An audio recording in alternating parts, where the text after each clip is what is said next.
Almost 2 years ago, I moved to a small apartment city.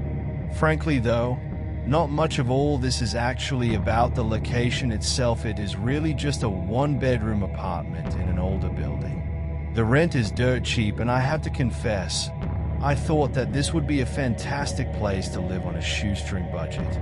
At least at first, I did. One night, I was half asleep in bed. Strange enough, it is past midnight and hardly gets calls this late.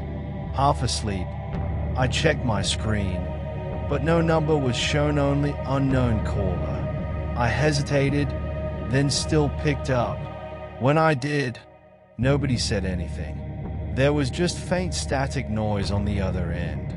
But I thought maybe it was one of those prank calls, or some random dude just dialing by mistake.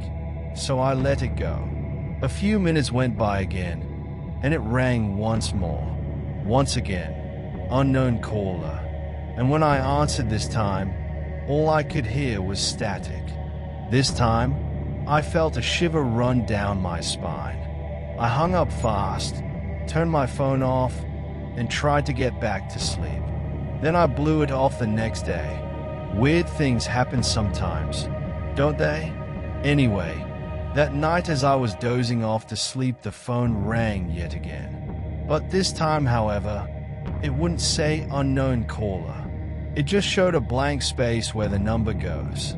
I said, static, again. This time, I could almost make out something, some breathing like mixed in with the static.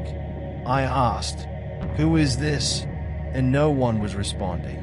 Breathing was getting louder, so I hung up pretty much immediately. This would occur nightly for 1 week.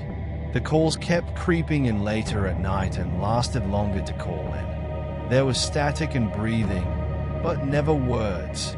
I even changed my number in hopes that it would leave me be, but no such luck. There was nothing that I could do to make them stop. They just kept coming. One night I just let it go to voicemail.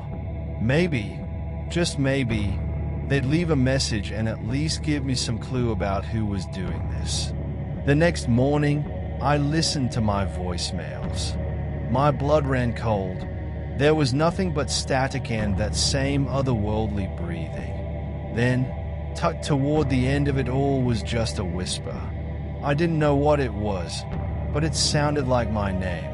It was all of it for me. The next day I packed up my stuff and left.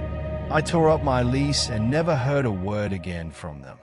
I don't know who or what was calling my name, but that experience still haunts me to this day, and the sheer terror of knowing that out there something knew my name and watched.